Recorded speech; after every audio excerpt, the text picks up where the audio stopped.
کبھی کسی ایسے پودے کو دیکھا ہے جس کے پھول ہمیشہ زمین کی طرف جھکے ہوئے ہوں؟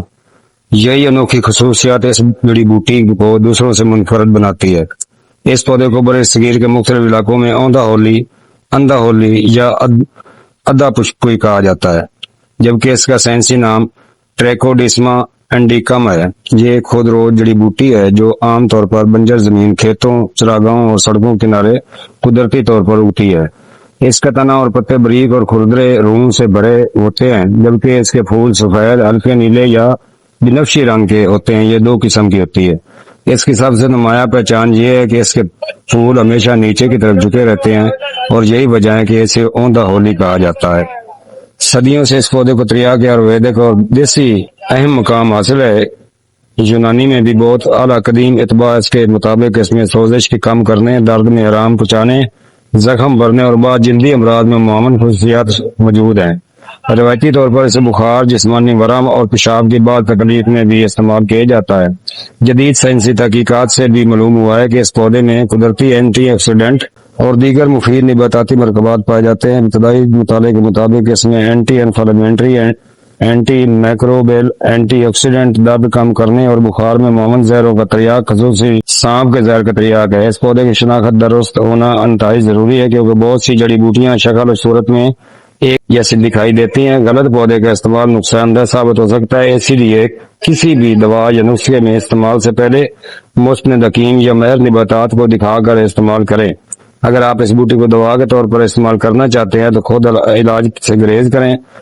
خصوصاً حاملہ خواتین، دودھ پلانے والی مائیں اور دائمی بیماری میں مبتلا افراد کسی ماہر معالج کے مشورے کے مطابق یا مشورے کے بغیر استعمال نہ کریں۔ ناظرین، اوندا ہولی یا ٹریکوڈیسما انڈیکم قدرت کی ایک دلچسپ اور مفید جڑی بوٹی ہے، لیکن ہر قدرتی چیز کی طرح اس کا درست استعمال، صحیح شناخت یا اس کا فائدہ حاصل کرنے کا بہترین طریقہ ہے۔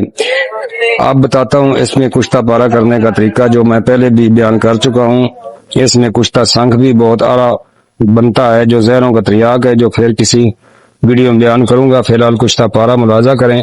پیارے دوستو، اس میں کشتہ پارا کس طرح بنایا جاتا ہے؟ آپ نے پارا لینا 1 تولہ اور اس کو پہلے مصفی کرنا ہے۔ ہر حکیم جانتا ہے کہ مصفہ کیسے کیا جاتا ہے۔ میرا کشتہ یا نسخہ حکما کے علاوہ کوئی نہ بنائے، اگر بنائے گا تو نقصان کا خود ذمہ دار ہوگا۔ میں یہ ویڈیو حکما کے لیے پیش کر رہا ہوں اور حکما ہی تیار کریں۔ تو پیارے دوستو، اس کا پانی نکالنا ہے آدھا کلو پانی نکالیں اور 1 تولہ پارا میں رگڑائی کریں۔ جب 100 گرام پانی جذب ہو جائے تو اس کو چھوٹی سی ٹکیاں بنائیں اور اسی کے نگدہ میں آدھ پاؤ کے نگدہ میں رکھ کر آدھا کلو کی آگ دیں۔ اس کے بعد نکال 100 گرام پانی دوبارہ رگڑائی کریں، رگڑائی کر کے ٹکیاں بنائیں۔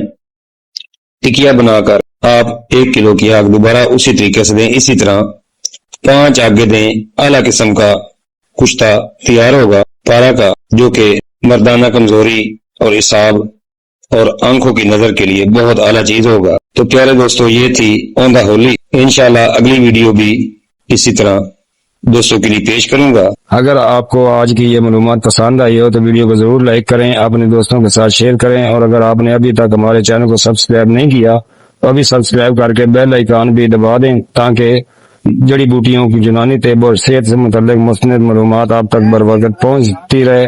اللہ تعالیٰ آپ سب کو صحت، تندرستی اور خوشیاں عطا فرمائے، آمین۔ السلام علیکم ورحمۃ اللہ وبرکاتہ اور وعلیکم السلام۔